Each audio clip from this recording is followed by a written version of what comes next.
أكذوبة أفضل كتاب تأسيس. هو إيه أفضل كتاب تأسيس لمرحلة كي جي 1؟ سؤال بتسأله كل أم تقريبا أول ما تبدأ مرحلة التأسيس، وأنا عارفة إنك بنسبة كبيرة واحدة منهم. بس خليني أسألك سؤال أهم، أنت بتحددي الأفضل ده على أساس إيه؟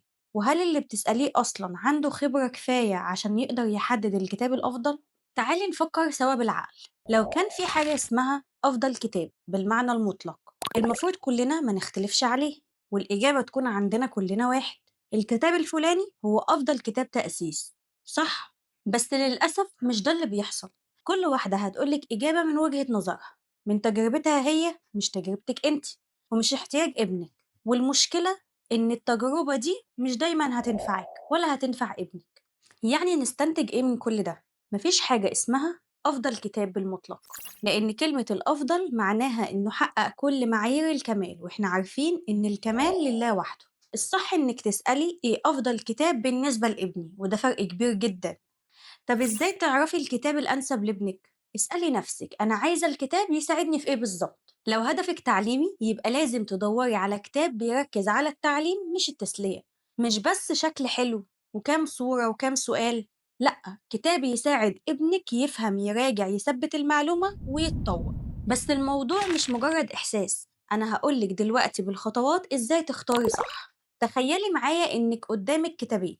الكتاب الأول فيه عدد صفحات كتابة أكتر، أسئلة متنوعة، متقسم على شكل حصص، في مراجعة قبل كل حرف، في واجب بعد كل مجموعة حروف، في امتحان منظم وهيساعدك تتابعي مستوى ابنك بسهولة. الكتاب التاني كل حرف عليه 3 أسئلة وخلاص، مفيش مراجعات، مفيش امتحانات. السؤال هنا مش أنهي شكله أحلى، السؤال الصح أنهي هيساعد ابني يتأسس. والإجابة واضحة جدا، بس في نقطة مهمة جدا: مش كل كتاب شكله حلو يبقى مفيد. الشهرة مش مقياس إن الكتاب ناجح، وتوصيات الأمهات مش دايما هتنفعك لأن ابنك غير ابنهم. أنا بقولك الكلام ده بعد ما جربت سلاسل كتير في شغلي، ومنهم اللي مشهور جدا جدا بس ما كانش بالمستوى اللي يرضيني ولا اللي يساعد الطفل يتأسس فعلا. وعشان كده قررت أعمل الكتب بنفسي، بالطريقة اللي تريح الأم وتنظم الشغل وتأسس الطفل صح.